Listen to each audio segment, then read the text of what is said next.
रोज़े और सेहत के प्रोग्राम में आज हमारा मौजू है रोज़ा और माइग्रेन की बीमारी।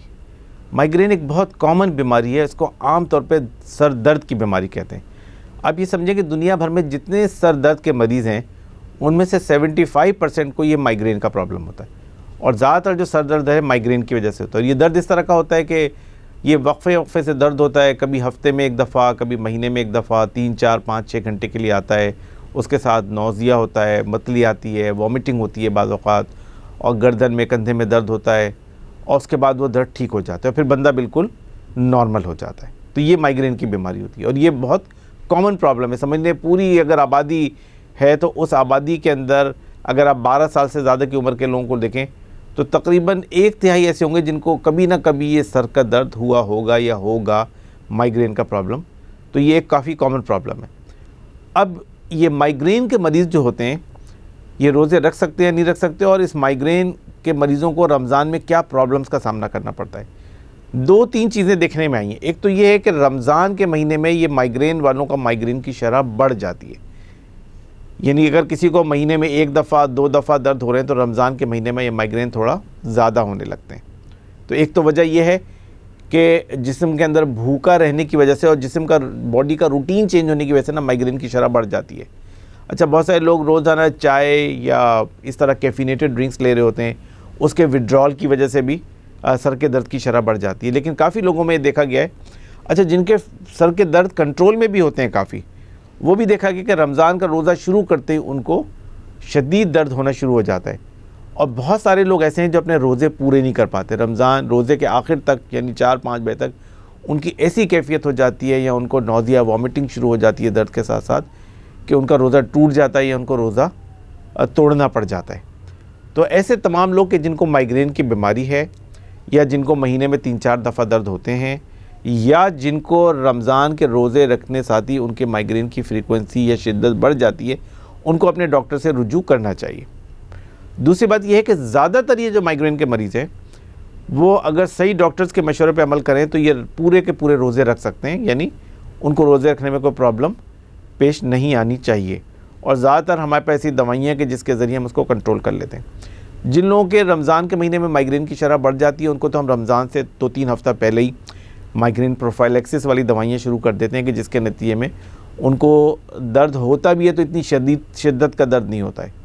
दूसरी बात यह है कि जिन लोगों को सिर्फ रमज़ान के शुरू के दिनों में ज़्यादा रोज़े रखने का प्रॉब्लम होता है तो उनको फिर हम ऐसी दवाई देते हैं सहरी के अंदर जो लॉन्ग एक्टिंग दवाइयाँ कहलाती हैं और उन दवाइयों का असर 16-17 घंटे तक रहता है। वो हम उनसे कहते हैं कि आप सहरी में वो दवाई ले लें और सहरी में वो बिल्कुल आखिरी में जो है ना वो दवाई ले लेते हैं। आखिरी जो काम सहरी का ये होता है कि वो दवाई खा लेते हैं, उसका असर फिर अफ्तार तक रहता है।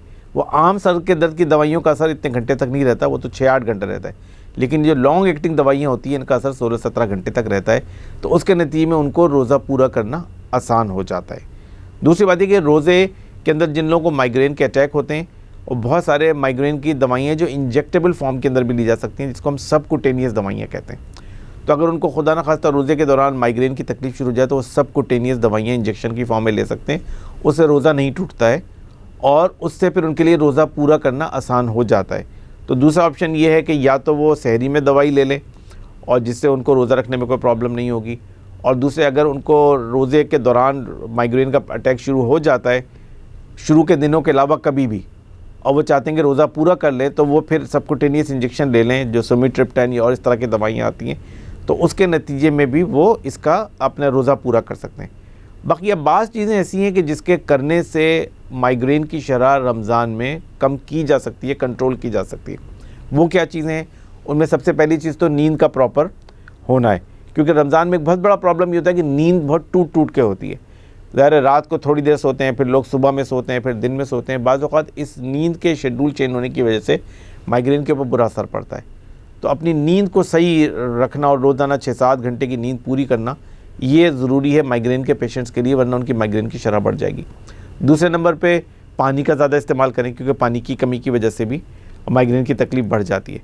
और तीसरे नंबर पे जो लोग माइग्रेन की दवाइयाँ ले रहे हैं वो उनको ज़्यादातर रमज़ान के महीने में अपनी माइग्रेन की दवाइयों की डोज़ थोड़ी सी बढ़ानी पड़ती है रमज़ान से पहले ही, ताकि रमज़ान में उनको ये माइग्रेन के अटैक ना हो। तो वो अपने डॉक्टर के मशवरे से थोड़ी सी दवाई की डोज़ को एडजस्ट कर दें और और वो दवाइयाँ कि जो रमज़ान में आपको रिलीफ देने के लिए ज़रूरी हैं, वो आप फिर अपने पास रोज़े से पहले ही रख लें और मेक श्योर कर लें कि आप उनको सहरी में इस्तेमाल कर लें, क्योंकि अगर आप सहरी में इस्तेमाल करना भूल गए तो फिर इस बात का इम्कान है कि हो सकता है रोज़ा आपको तोड़ना पड़े दर्द की शिद्दत की वजह से।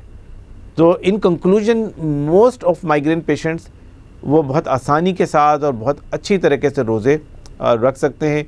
जो लोग जिनको कैफ़ीन या चाय बहुत ज़्यादा पीने की आदत है और जिनको रमज़ान में रोज़े तकलीफ़ बढ़ जाती है माइग्रेन की, उनको ये चाहिए कि रोज़े रखने से हफ़्ता डेढ़ हफ़्ता पहले से अपनी चाय की मकदार कम करना शुरू कर दें, क्योंकि एकदम आप चाय कम करेंगे और जिन लोगों को दिन में कई दफ़ा चाय पीते हैं वो अगर एकदम चाय छोड़ेंगे तो उनको दोबारा से ये विड्रॉल किस्म के हेडेक शुरू हो जाएंगे।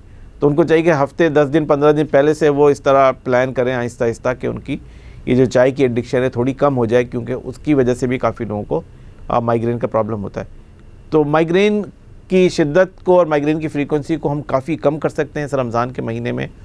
और जो लोग रमज़ान में बहुत तकलीफ़ का शिकार रहते हैं इस बीमारी की वजह से, और जिनको बार बार रोज़े छोड़ने पड़ते हैं या उनको मुसलसल उल्टियाँ और दर्द और नौज़िया रहता है रमज़ान के महीने में इस तकलीफ़ की वजह से, वो मेरे ख़्याल में बहुत ही नॉर्मल तरीक़े से एक रमज़ान गुजार सकते हैं बग़ैर तकलीफ़ के और बग़ैर किसी मुश्किल के, अगर प्रॉपर सही मशवरा करें और सही दवाइयाँ ले लें और सही अपनी वर्जिश और तमाम चीज़ों का एहतमाम करें तो इस बीमारी से रमज़ान में काफ़ी हद तक बचा जा सकता है।